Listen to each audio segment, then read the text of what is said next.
Well, Neil Patrick Harris, we've known you a long time. We've worked together before on these interviews. We even made sure that you won that second Emmy back 3 or 4 years ago. So the question is, you're going to host the Emmy Awards again for the second time. Last time it was on CBS. You hosted 4 years ago. Give us some secrets. Give us some tip-offs on what you're going to do this year. Okay, and let me jump in here, Neil. And that is what Chris is appealing to you for is our special relationship. I know your diplomatic answer to anyone else would be, "Oh, I can't." But come on, Neil, you're among friends. Fair enough. The actual answer is that I'm not quite sure yet. We're still, in my opinion, kind of early on in the game of creating content. But Ken's our executive producer, Ken Ehrlich. He's great. He does the Grammys every year. I think we want to differentiate ourselves from the Tonys. I don't really want to be competing with myself in a show that I thought went really well just this last couple weeks ago. So it sort of changes the game. I don't know. I want to be respectful of the audience, and the audience not only at home who love TV, that's kind of the given, it's a massive audience, but the audience in the room there is a very disparate, unique group, because everyone that's there thinks that they deserve to win, and that what they're doing is far more important than what the other people sitting in the rows in front of them are doing. And so you have Game of Thrones people who have been fed all year long how it's the best show on TV, sitting next to The Big Bang Theory, who have been told the exact same thing, sitting next to Downton Abbey, who's been told the exact same thing, who's sitting next to Jerry Bruckheimer and, the gang from the shows that he produces who are being told the same thing. So you have all these people who feel like they deserve it all, and they don't interact with each other. So my job, I think, then becomes to try and figure out how to MC or ringmaster this massive circus in a way that makes everyone at least feel welcome and entertained. I don't think that the Emmys this year will be about me trying to impress upon the viewers that I'm talented enough to host the show or that I'm going to entertain you. It's filled with awards. It's filled with, I want it to be smarter, maybe, and educational a little bit for people that don't know maybe how the ins and outs of certain things work, maybe to make it seem like you're learning something as well as being entertained. I think the Emmys is a weird spot to do a big dance break. Chris and I were just talking about that while waiting for you to sign on. We were talking about the difference between you hosting the Emmys a few years ago and what you do on the Tonys. And I think, by the way, there's a consensus that this was the greatest Tonys ever, that at least within memory. And but yeah, it has a different chemistry, a different spirit to it. And Chris, you were talking about when Neil was hosting the last time, it was a lot more serious. He was behind a podium, right, Chris? What were your memories? I could tell that you were trying to make it look and feel different than the Tony Awards. You had your ideas, and I'm sure the producers did too, of what you wanted to do at the Emmys different than what you did at the Tonys. So I'm kind of wondering what did you learn that one time that you did 4 years ago that you could take into this one? I was a real big fan of the structure, the new structure that was created that Emmys 4 years ago was the one of breaking it down by different genres. Because before, the Emmys being a 3-hour-plus show was so spastic in supporting actor in a comedy, followed by screenplay, followed by director of a mini-series. It was just, even in the audience, you didn't know what was next. Did you go to the bathroom? Well, it was kind of random. And so we grouped it together. We started with comedy. We did all the big comedy awards. And then I think moved to miniseries, then reality, ending with drama, and then the final awards, both lead actor, actress, comedy, drama, and then the big two at the end, and finished it. So I liked that. It kept your focus, because even if you weren't in comedy, then you were still able to go, oh, this is the miniseries section, and I'm kind of learning about it and appreciating it in its little chunk. So I hope we get to keep that. I also am never a big fan of the voice of God. You know what that means? I love the people that do it, but I just think it's weird if you're the host to then, 3/4 of the time be hearing, ladies and gentlemen, Please welcome, from The Big Bang Theory, Jim Parsons and Johnny Galecki. Like, that seems like something that the host should do. So that's why I stayed out there on a podium when I was there, because I thought it would be fun to remind the people live that I'm hosting the show. Not to make it about me, but just so that there's a home base. You can come to me and I can say, all right, that just happened. Now look at these two people. So I may try to do something similar to that again. I don't quite know. I don't say I don't quite know because I'm being secretive. I really genuinely don't quite know. I think it deserves to take a more somber, serious turn, not in a boring way, because that would be annoying, but I just don't think it needs to be as certainly as razzle-dazzle. Are you aware that if you host the Tonys one more time, you'll have tied the record by Angela Lansbury for having hosted the most? Am I aware? She and I arm wrestled and I lost once, so this is the only way I can get her back.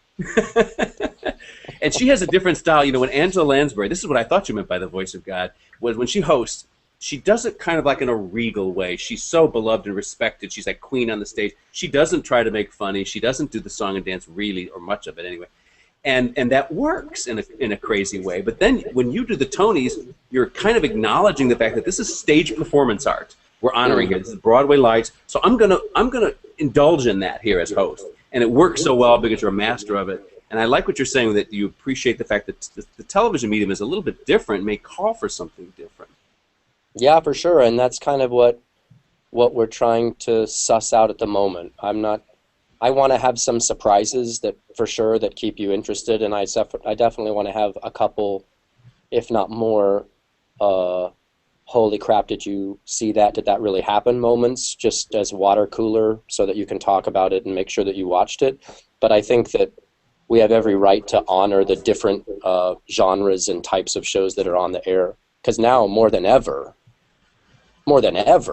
you have so many different types of shows that are succeeding, that we've lost this idea of the Nielsen ratings being the only way to determine whether something is successful or not. Because now you have House of Cards, and you have Arrested Development, and you have, you know, short-lived series like American Horror Story Asylum, which was fantastic, but is considered sort of a mini-series, even though it's really kind of a series. And you have amazing people doing truncated amounts of work on all these varying different channels, and Netflix and AOL and YouTube. Yeah. Wouldn't that be amazing? So I think that has to be sort of discussed and represented, but it's changing the way we honor the form. So that'll be kind of something good to try and figure out how best to explain that to everyone without boring them.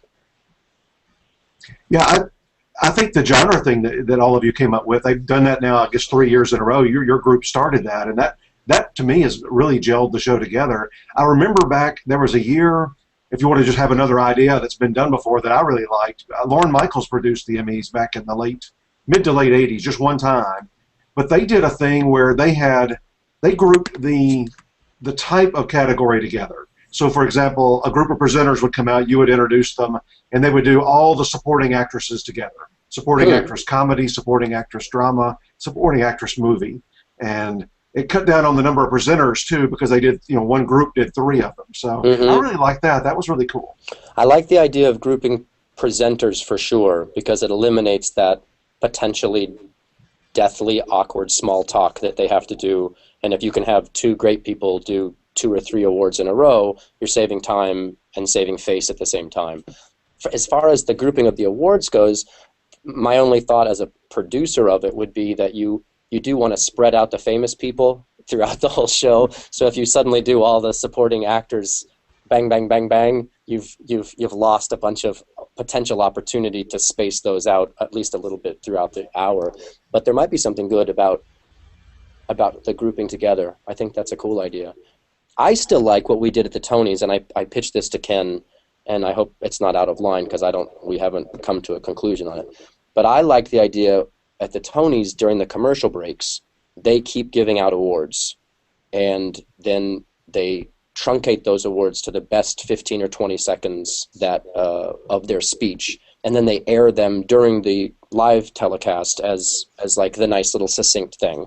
And I do think that you don't want to give short shrift to someone who works so hard, but I do think there are categories that are part of the telecast that no one really knows about, even a lot of people in the room. And so I'm pitching the idea that while I don't think relegating awards to another night and making it seem like it's somehow secondary to the primetime Emmys or as opposed to the Schmemmys, as I guess you guys have called them before, I think you could have a lot of those awards be given out on the same night in front of the same crowd, filled with all the major stars and all of the people who are representing. They would still get to walk up, still get to give their big speech, the same amount of time that everyone else gets. You just wouldn't have to film them hugging their spouse and walking up the aisle and pulling out the piece of paper, and like that's all the stuff that when you do it over and over takes a lot of time. So we'll see. That's my new idea pitch. I don't know. You have a weird thing with the Emmys is you have to answer to a lot of different people. Different than the Tonys. You've won 2 Schmemmys now. You've won. You won for hosting the Tonys twice. I just want to ask. I'm sure it had to occur to you when it was happening that there is something ironic, something weird, something nice about your expectation as an actor, given your high-profile role in How I Met Your Mother. Emmy nominated many times. You don't win for that. And in matter of fact, the year you were hosting the Emmys, everybody thought you were going to win that year. And then John Cryer pulled off an upset. And you made some wisecrack on stage like, this night isn't quite going the way I thought or whatever. But then you ended up winning. So what's your thought of winning where you didn't expect it? And then, instead of winning where you may have thought you were going to win, at least so far. Well, I think it speaks to the glorious arbitrary elements of the Emmys. You can work really, really hard for a lifetime and be an unbelievable actor and not ever win an Emmy, like Ted Danson, who eventually did, right? But he had that ongoing streak of never getting it. And then you can do a one-off, like I was on Glee for a week, and I won an Emmy for being on Glee for a week. But, I spend the majority of my year working really hard as Barney Stinson, a character that I tried to craft to be both a total asshole and also kind of likable and engaging, and someone that you not sure why you're friends with him, but you kind of want to be his friend, and someone who's allowed growth and to find a relationship that he believes in, that you believe him in, but that doesn't belie the character that you've already established. You spend a lot of time trying to craft that and monologuing and working on how to make that fit in the world, and then get overlooked over and over for that. So it's arbitrary, and it's awesome that I've won it all. But my fingers are still crossed with that Barney Stinson. I wish you guys wouldn't give up on that show quite yet. Oh, we're not. Chris has even got your episodes picked out for you. Do you? Oh, good. I need to know. Oh, we don't. You've been nominated for that role 4 times already, and have you thought at all about off this past season what you might select if you get nominated again? Or why don't you just give them your list, Chris? No, I haven't. I think the Bachelor Party episode was good. I think there was one called the Robin, where it turns out that the whole second half of the season essentially was one long play to get her to say yes to a proposal. That might not be the best, just because it's only the sort of tail end of that episode. But what would you say? Yeah, I had the Bachelor Party episode. I thought that was very funny. Weekend at Barney's I thought was great. Anytime, this is a little tip for anybody that's watching that's an actor and actor. If your name of your character is in the title of the episode, it probably is a decent one for you to consider at least. So Fair Weekend enough. at Barney's, I think. Nice. And then the next to last episode of the season, Something Old, Yeah. I thought was with a laser tag. I just thought that was really good too. Awesome, good. I will definitely keep those in mind.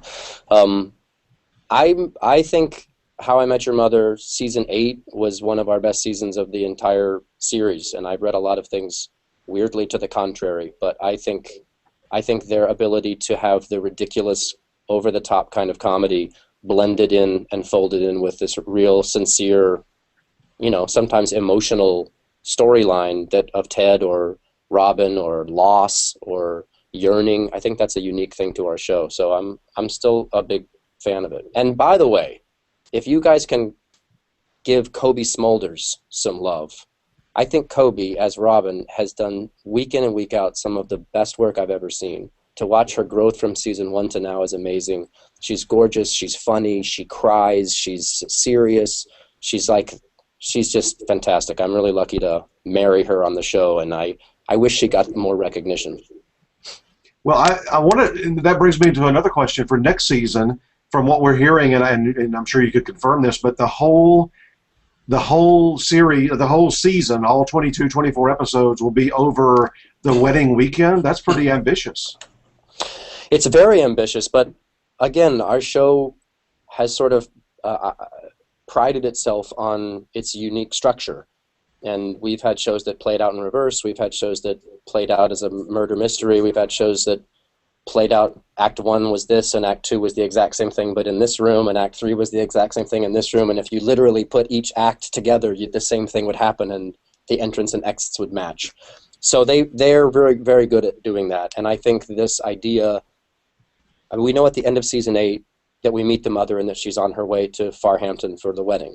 We also know that Barney and Robin are in a limo with Ranjit going to the wedding, and so we've reached the end game. So to now go from there to the actual meeting of the mother, I think is succinct and kind of wonderful. As an actor, I don't have to worry about spending half of season 9 breaking up with Robin and finding a guest star that I want to have a relationship with that goes bad and then she's not, I don't want to have to keep doing these kind of arcs. Like, it's nice to be able to, because we play through flashbacks almost exclusively. So just the fact that the whole season takes place over a limited time, I think, will only hurt in the wardrobe department. But I think we'll still be able to flash back to things that happened before or behavior that had happened before. And clearly a lot goes down in the hours around a wedding. I think everyone who's been married can attest to that. There's all kinds of drama and ridiculousness that goes on. So. But I think it's nice. I'm glad that Barney has reached his growth already. Like, I don't have to worry about him growing anymore. Like, they've fallen in love. He's a changed man with Robin, and yet he's having these pangs of, like, it's not like he's just turned into a different person, but that's the end. That's who he is right now. So all of it that's going to happen will be variants on that, but they've already reached the end game. I think this season 9 is going to be like a great victory lap, and yet we're going to meet the mom and we're going to see her meet the different people on her way to meeting Ted. I don't know. I think there's something still kind of romantic about that structure. We haven't seen anything like this, I guess, since 24, so maybe Jack Bauer can be involved in some way. We are co-produced by Fox. There you go. Put out an invitation to Kiefer Sutherland, right? That would be a hilarious random thing. He just comes running through with a bomb attached to his cohort and leaves.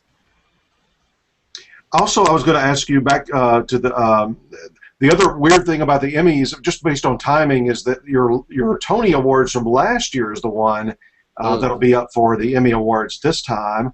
And you've got some formidable competition this time in that special class. You've got Amy Poehler and Tina Fey from the Golden Globes, and you got Seth MacFarlane from the Oscars. I'm wondering what you thought about some of those award shows this past year. Chris and I have been joking, Neil, about how do you take on those two tough dames, shall we say? I mean, you got Tina and Amy in the same, in one slot. You're going to be up against them. That's tough. How do you take them both on? Well, I mean, the easy answer, which is the true one, is that the shows are nominated as a show. The host is a part of the show itself winning. There's not a separate category for best host within a show. So given that design, I do feel like the Tonys as a show is an extraordinary show. I mean, I get to be a part of the inner workings of it, but to see 12, 14 complete performances by 20-plus people per performance with entire set changes and have this performance-based show that includes awards being given out, to me does have an edge over the Golden Globes, which is like a fantastic dinner party. No disrespect to them at all, but there's not a lot of performance going on. It's a repetitive, the way the Emmys are, or the way the Oscars would be as well. And I would certainly never say anything bad about Seth and the Oscars because he's my boss right now while I'm making a movie called A Million Ways to Die in the West. And he's the director and the star, and his has been great. It's weird in a way because sometimes hosts aren't even needed, right? The SAG Awards don't have a host. The Globes are okay for years without a host, and then Ricky Gervais came in and really shook things up, and then they said we'll give two hosts a try. We'll give Tina and Amy, and that worked. They were so great. They were.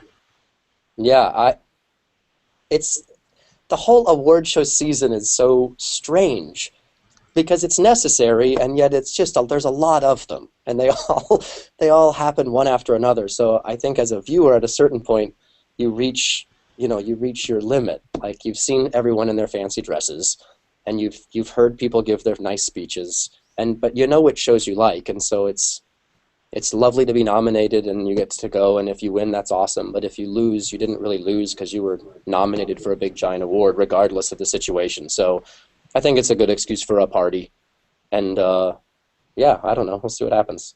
But you're master of the MC thing. I think everyone acknowledges that you have not just nailed this; you have made it into an art form. And I got to ask you, what do you think is the secret? Because you've succeeded at different kinds of hosting. And I once asked Whoopi Goldberg that question with the Oscars. Of course, she did that show many times, and she gave me your ringmaster response, basically, which is she just said, make sure it's not about me, make sure it's just keep the show going, that's why I'm there. And those few moments you get, make them shine. And she said, and if that works, cool. But she said the mistake that David Letterman made notoriously at the Oscars was he made it about himself. He gave us the David Letterman show, stupid pet tricks and all. Anyway, do you have a philosophy? Well, I think personally, I think the philosophies change depending on the show. I think it's the job of the host to honor the audience that's there in the room and educate the audience that's at home watching. So, in the Tonys, it's easier to be a little more theatrical because you're presenting to everyone a theatrical conceit. And if it's the Oscars, I think you need to be very glamorous and sophisticated and these are movie star people. You need to be in this movie star realm in order for everyone there to feel respected and for everyone at home to feel like, it's the Oscars, it's really exciting. And so the Golden Globes, I think Ricky and Tina and Amy had it perfectly. Like, it's more irreverent. Everyone goes there to drink. It's the one award show where you can sit at the table and booze it up with the famous people that are sitting next to you and rub shoulders. And so half the time at the Golden Globes, no one's even listening to whatever's happening on stage. They're still talking to each other. So you have to be a little more like you're roasting someone at that environment. But I think for me, the tenets are come out strong in a way that makes everyone that's nervous feel comfortable. Not that feel comfortable that you're the best host, but just feel comfortable that they're in good hands with you. If that means doing some comedy, great. If that means singing a song, great. If that means welcoming everyone and being sincere, great. But so that they've spent the better part of a month promoting themselves. They've spent the better part of the day cinching themselves. And then, the last hour and a half being screamed at by all these people with cameras shouting at them to stand this way and move over and get the publicist out of the shot. And by the time you get in, you sit down, you haven't eaten, you're just you're not in the zone. And so I think the job of the host is to start the show by making everyone feel welcome and feel like everything's going to be fine. And then listen. What I like to do is listen. And if someone says something funny, maybe talk, mention it so it feels spontaneous. If things are running long, don't do that joke. Just throw to a straight intro, because you can sense when you're standing backstage with your little computer screen watching the show, seeing that we're 4.5 minutes long, that was a kind of boring speech, like how to pick it up. Or that was hilarious, she tripped on her dress. Do we talk about it? Is that offensive or is that funny? What should we do? Like, that to me is the most fun. That's the ringmaster part, I think, that Whoopi's talking about, is to be a little bit selfless, and that makes it kind of more exciting for me, and I think more exciting for everyone, because there's a level of spontaneity that's couched with a lot of respect. And my final tip, Red Bull. That's the secret all along. Now that you've done this a few times on different ceremonies, different types of ceremonies, I'm wondering what it's like being around you when you're watching a ceremony, say at home or at a party. I mean, I'm wondering if you pick apart that we got to do that, Chris. We got to get Neil with us to watch an award show. Okay. I don't even know how to answer that. I think the nature of Hollywood meets Schadenfreude equals award shows. So when you're not involved in them at all, you like to sit there and go, why would she wear that? Or how in the world did that joke get through? You know what I mean? And I think everyone does that. That's kind of why you have your Oscar party and everyone makes it a potluck and you bring food and openly mock the people that are famous in front of you. But having produced the shows, it is a different environment for me a little bit. I'm able to sit back and kind of question why they would do it that way, or conversely, and more often, go, oh, that was smart. That was a good way to use. That was a good way to use Charlize and what's his name in the Oscars when they did their big dance number. Oh, Channing Tatum. Yeah, Charlize and Channing. Like when you go, oh, that's perfect. They're two A-list stars. They're both, efficient, great dancers, and what a great opportunity to use the two of them in that great way. So you know what I mean. So those kind of things I love to watch, but it's fun to talk trash. Well, the Oscars are the biggest. Not in the media, just to your friends. Right. Well, the Oscars are the biggest platform in the world for awards, and I'm wondering if you've thought about hosting that, want to host that. What would be your thoughts on if the producers came to you about doing that? That's one of those things that's like, that's the big if. I mean, if the producers came to you and wanted you to host it, right, you'd be like, okay, hosting the Oscars. No. That lately everyone's getting so brutalized for doing this. I thought Seth MacFarlane was great. So I was, in my Oscar party, Gold Derby did an Oscar party in the Palisades.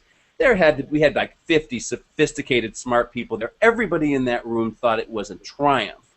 I went from there to do some CNN hits. Their reporters were all coming back from the party saying, God, everyone's just saying what a great show it was. It was so fantastic.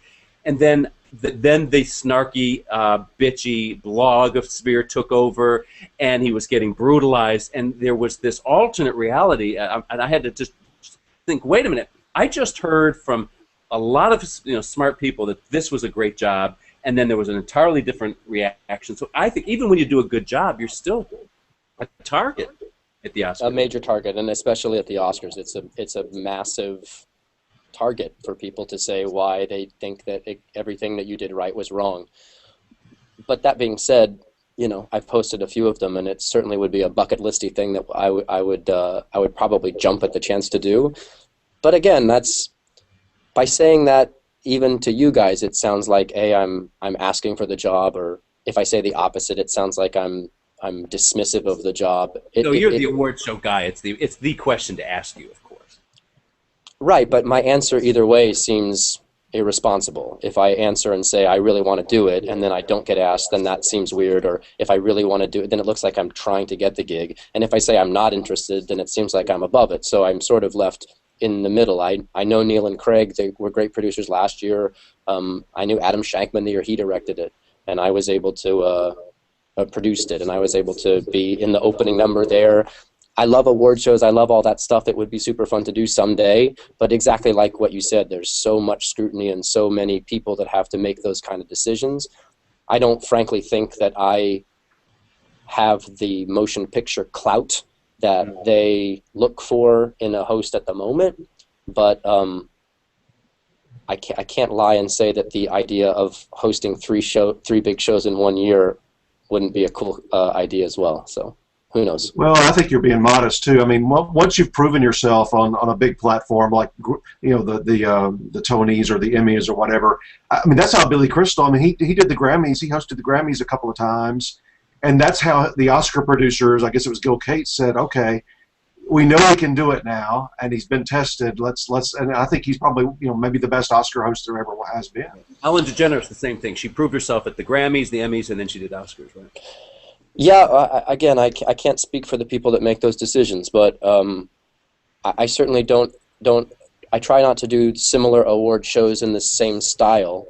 I don't want to be redundant and just keep repeating myself.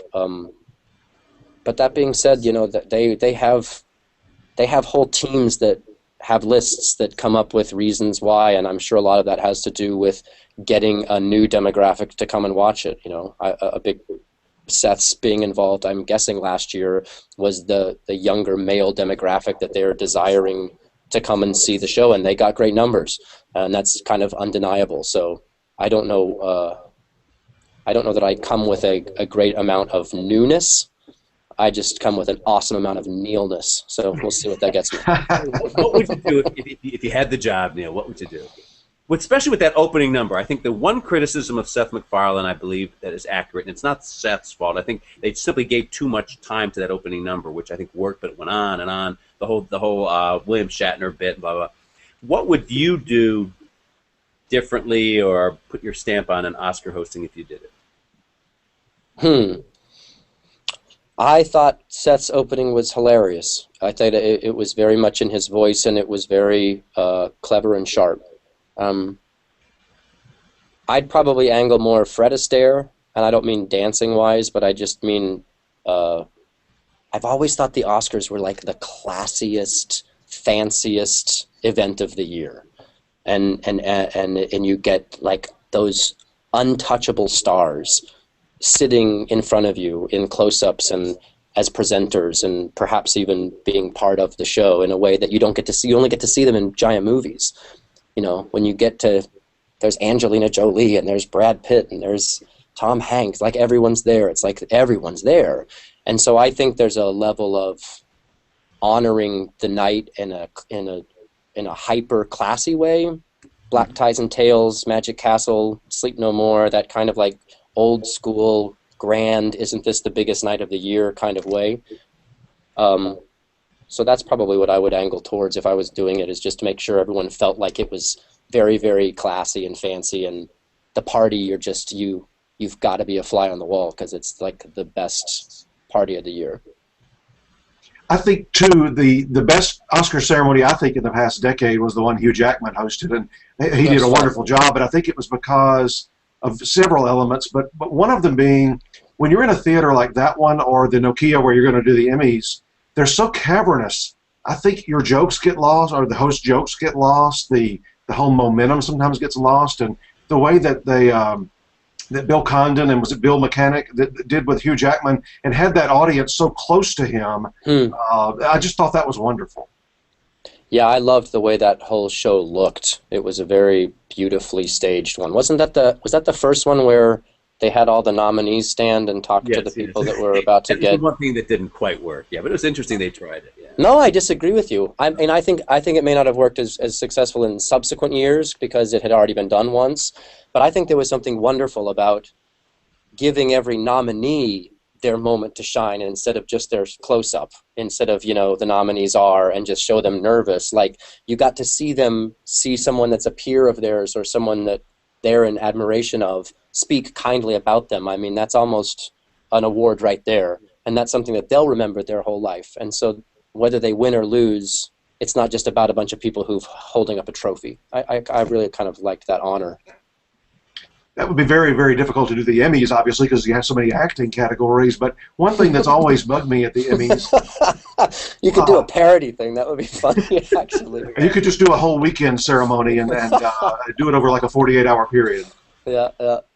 One thing I would love to see, though, is this has always bugged me at the Emmys. You have all of these great TV stars who never even, if they don't win, especially, the one moment that they're on screen is that one moment when the nominee reads their name, and I would love to see more of them featured. I think throughout the show, as bring out Bryan Cranston and Aaron Paul together, bring out a couple of the Game of Thrones people together. I mean, I would love to see more of that.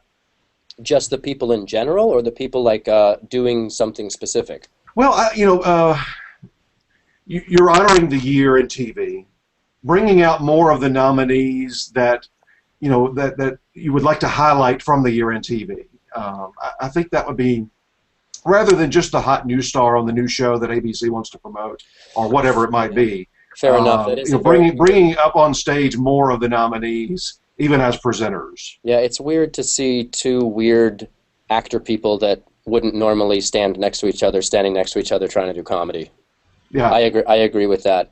But then again, there's a whole element to the award shows where, and people may not be aware of that you have, if you're going to have X number of CBS people presenting awards, you need to have X number of NBC people. And if you're going to have X number of NBC people, that has to be the same number as a number of ABC people. And that has to be, you know what I mean? It's a very weird, it's not like you can just choose people to be a part of it. You can't go to HBO heavy. You can't go, it's a really weird specific skill set to try and do that. And they have great people that do that. But I hear what you're saying. I think putting people together randomly is never really effective. Yeah, I noticed that last year when I was putting together the list of presenters for that weekend. Something triggered in me, and I counted up, and don't remember. Let's see, ABC hosted. I think ABC might have had 2 more people than anybody else, but all the other networks had exactly the same number of presenters. Exactly. That's intentional. Well, thank you, Neil, so much. We really appreciate your time today, talking Tonys and Emmys and Oscars and How I Met Your Mother, and we're pulling for you later this summer on that Emmy ballot. Hope you get in again.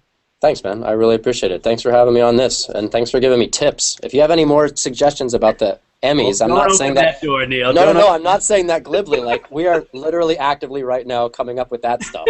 So any other thoughts, send them my way, please. Oh, don't ask me to do that. I'll be emailing your people every day. I'm actively asking for it. Good. Thank you so much, Neil. Have a great summer. Thanks, you too, guys. Thanks.